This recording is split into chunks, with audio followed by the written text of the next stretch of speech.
मेव ही राजा मेव ही प्रजा और मेव मेहरी खाएं। मेव ही राजा मेव ही प्रजा मेव मेहरी खाएं। मे जहाँ काय पे चढ़ो ना जाओ मेव पट चढ़ जाए। तो बूर गदगद दाना धुतकत नीचे हरिल पत्ती हुए। भोज भिखारी खान का मोल आज ही कातकवाड़ो हुए। आदाब नमस्कार, मैं आपका अमजद खान एक बार फिर हाजिर हूँ प्रोग्राम कहानी मेवात के लेकर। आज जो कहानी मैं आप लोगों को सुनाने जा रहा हूँ वो कहानी मेवात को दान को दर्शाती है कि उस समय के मेवात के जो लोग थे किस तरह वो दान दिया करते थे। और मीरासी जो उस समय थे वो दान मांगने जब जाते थे उन्हें बढ़ चढ़कर मेव समाज के लोग दान देते थे। लेकिन जहाँ पर दान नहीं मिलता था तो उनके खिलाफ मेवात के मीरासी कुज्जस कहा करते थे। कुज्जस एक ऐसा शब्द कहा जाए तो जिसे श्राप भी कह सकते हैं। तो इसी के बारे में हम ये कहानी लेकर आए हैं। आपको बता दें ये दो कहानियाँ एक दूसरे से जुड़ी हुई हैं, क्योंकि आपको पहली कहानी से कुज्जस का मतलब समझ में आ जाएगा, जबकि दूसरी कहानी हम उस शख्स के बारे में बताएंगे जिसने मेवात में सबसे बड़ा दान दिया था। सबसे पहले हम कहानी बताएंगे ओढ़ला गांव रामगढ़ के रहने वाले रणजीता की। आपको बता दें मेव समाज का रहने वाला रणजीत बहुत बड़ा अमीर था और ओढ़ला गांव जो कि रामगढ़ के नज़दीक है वहाँ का रहने वाला था। वो दान देने में बहुत मशहूर था और बड़े बड़े वो दान किया करता था। तो उनके वहाँ पर कोई खुशी का मौका था तो इसी बीच वहाँ लगभग 100 के आसपास मीरासी आए और उन्होंने उसकी शान में बड़े बड़े शेर शायरी कही। तो जब जो वो रणजीता था उसने लगभग मीरासियों को वहाँ पर दान में 100 गाय दी थी। लेकिन जब 100 गाय देने के बाद सारे मीरासी घर चले गए, बहुत से लोग भी चले गए। वो कुछ पंचों के साथ अपनी बैठक पर बैठा था, तभी एक राय आया और उन्होंने कहा कि मुझे भी एक गाय दे दी जाए। तो रणजीता ने कहा कि भाई मैं पहले ही 100 गाय बांट चुका हूँ, अब मेरे पास नहीं है। तो उन्होंने बार बार कहा और वहाँ के बैठे हुए पंचों ने भी रणजीता से कहा कि आप इन्हें एक गाय और दे दीजिए। लेकिन उन्होंने गाय नहीं दी और राय साहब को साफ इनकार कर दिया।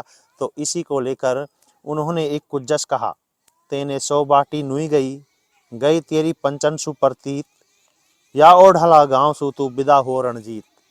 यानी उन्होंने एक कुज्जस कहा और उसके बाद बताया जाता है कि रणजीत पूरी तरह बर्बाद हो गया और वो ओढ़ला गांव से निकल गया। यानी इनकी जो कुज्जस था, इनका जो श्राप था राय जो उस समय देते थे, ये समाज में बुरा माना जाता था। इसी कुज्जस को लेकर बड़े बड़े राजा और महाराजा और बड़े बड़े लोगों के बीच मीरासियों को भेजा जाता था कि जिनके बारे में सुना जाता था कि वो दान ज़्यादा देता है तो हम मीरासी भेजकर दूसरा उनको परखते थे कि वो देता है, अगर नहीं देता था तो उसके खिलाफ कुज्जस कहा जाए। तो इसी के लेकर हमने आज जो कहानी हम बता रहे हैं वो चहलगा गांव के रहने वाले जो हैं चकमल के बारे में। चकमल अपने समय का बहुत बड़ा उस समय का दानी था और चकमल के बारे में चारों ओर चर्चाएं थी कि चकमल बहुत बड़ा दानी है। इसी को लेकर एक बार भिवानी के अंदर एक सभा बैठी हुई थी और वहाँ बादशाह था ठाकुर और उसमें पहुँचा था बिछोर गांव का रहने वाला एक राय साहब। तो उन्होंने बीच में कहा, जैसे सारे लोग बैठे थे सारे लोग कह रहे थे तो उन्होंने बीच में कहा, मुगलन में अकबर बड़ो, राजन में राठौड़, मेवन में चकमल बड़ो, दहंगल सब पालन से मोर, कोई पैदा नहीं हुआ चकमल के जैसा दानी, जो मांगी वो दान करी चाहे पड़ी कहीं से लानी। तो उन्होंने एक सभा में कहा जो कि ठाकुरों की सभा थी कि भाई चकमल से बड़ा कोई दानी नहीं है और चकमल की तरह कोई दान करने वाला नहीं है। तो उसका ठाकुर बुरा मान गया और उन्होंने ठाकुर साहब ने एक कोरिया राय को बुलाया, जो उसका राय था उन्होंने कोरिया राय को बुलाया और उनको चहलगा गांव भेजा कि जाए और दादा चकमल के बारे में जो मशहूर कहावत है कि वो बहुत बड़ा दानी था उनको परखें, अगर वो नहीं देता तो उसके खिलाफ कुछ जस कहें। तो वो पूछता पूछता वहाँ पहुँचा। एक बैठक पर कुछ लोग बैठे हुए थे तो उन्होंने पूछा भाई चकमल कौन है। तो वहाँ बीच में से बोला, आजा भाई कोरिया ई चाहल को गाँव, तेरो दिल चाहे सो मांगियो, बीरा चकमल मेरो नाम। तो उन्होंने अपना नाम वहाँ बता दिया कि भाई मैं ही चकमलू, बताओ कैसा आया है और क्या तुम्हें मांगना है। तो राय साहब जो आया था उसे कुछ मांगना तो था नहीं, बल्कि उसको कुछ जस कहने के लिए ठाकुर ने से भेजा था कि भाई वो कुछ दान देगा नहीं, कुछ ऐसा मांगा जाए जिससे कुछ जस कहने का मौका मिले। तो राय साहब ने वहां आकर कहा था, साख सलीम हुए जग सारे दहंगड़ कुंजर देता है, साख सलीम हुए जग सारे दहंगड़ कुंजर देता है, बड़ी पाल से जाचन आया सबका मुजरा लेता है, वहां मंगा दे भिखारी खान का जो कजरी वन में रहता है। यानी उन्होंने कहा भिखारी खान इनके पिता के नाम था चकमल के, कजरी कहते हैं हाथी को, यानी उसको मंगा दे जो कजरी वन में रहता है, कि मुझे तो हाथी चाहिए। क्या चाहिए?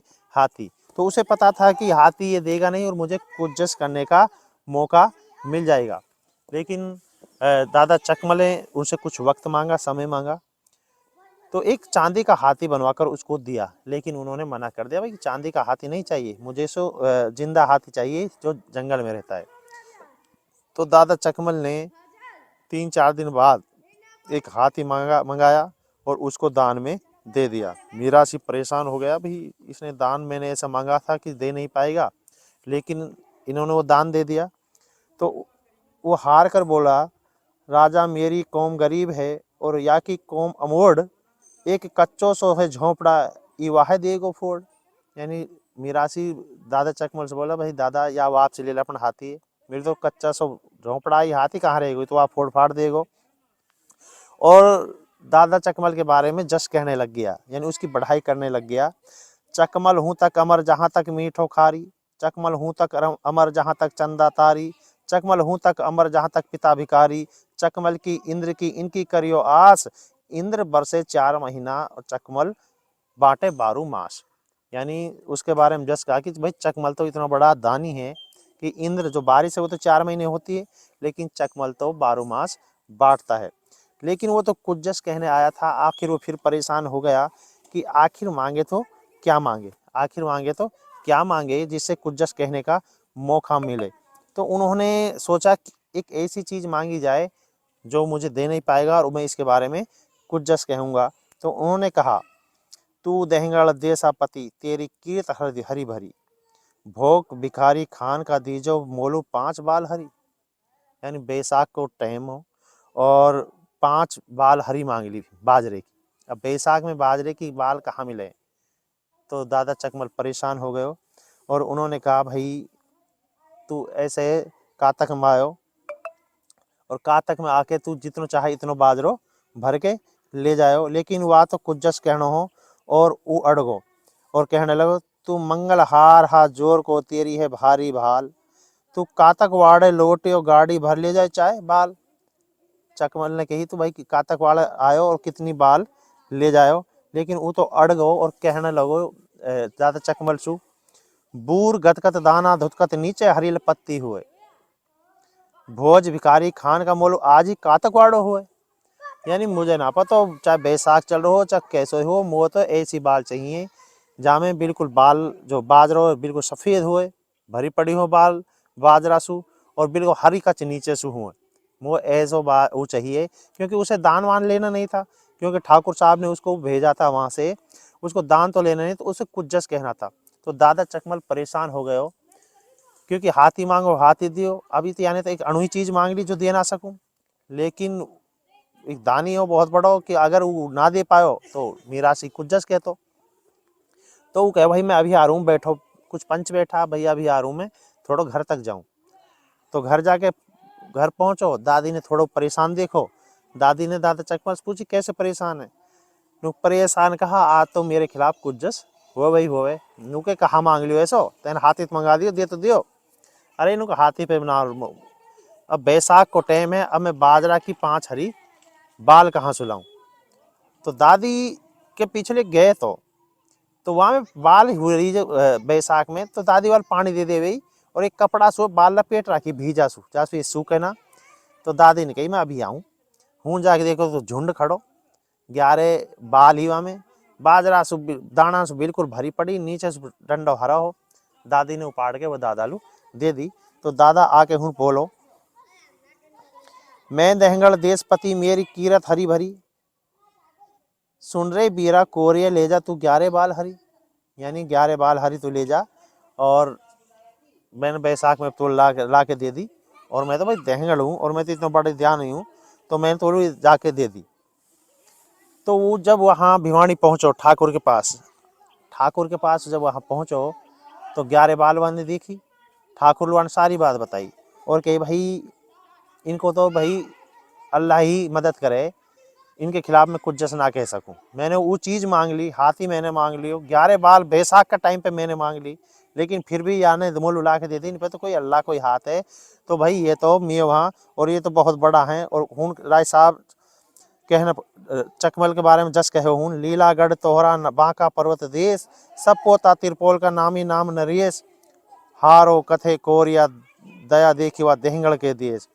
यानी भाई देहंगढ़ के देश में तो इतनी दया देखी मैंने, मैं कोरिया हूँ, मैं फिर भी हार को कोई ऐसा जस ही ना कह पाऊँ जो कि मैं उनके खिलाफ कह सकूँ। तो ठाकुर गुस्से हो गए हो और गुस्से होकर वहाँ ने राय साहब को वहाँ से निकाल दे दियो। तो राय साहब ने वहाँ निकाल होने से पहले कही, मेव ही राजा मेव ही प्रजा और मेव मेहरी खाएं, मेव ही राजा मेव ही प्रजा मेव मेहरी खाएं, मे जहाँ काय पे चढ़ो ना जाओ मेव पट चढ़ जाए। तो ठाकुर के साहब के सभा में भिवानी में जब वानी शब्द कहो तो ठाकुर साहब में बहुत गुस्सा आया और वहाँ ने जो कोरियर आए हो वालू वहाँ से निकालो दे दियो। तो कहा जावे कि जब वहाँ निकालो दे दियो तो वहाँ चकमल के पास आयो, चकमल ने अपने वहाँ वो मेवन ने अपने वहाँ बसा लियो। तो ये दान के बारे में ये पूरी कहानी मैंने आपको बताई थी कि हमारे पूर्वज जो थे देहंगढ़ पाल के दादा चकमल इतना बड़ा दानी था कि उन्होंने कोरिया को यानी कहा जाए राय साहब को या मीरासी को दान में हाथी दिया था। हाथी के बाद क्योंकि उसे कुज्जस कहना था, कुज्जस के बारे में मैंने आपको बता दिया था कि एक तरह का श्राप था। तो उसके बाद भी उन्हें बैसाख में जब बाल मांगी तो बाल दी। तो खैर आपको हमारी ये कहानी कैसी लगी ज़रूर बताएं। वीडियो को ज़्यादा से ज़्यादा शेयर करें, लाइक करें, हमारे चैनल को सब्सक्राइब करना ना भूलें।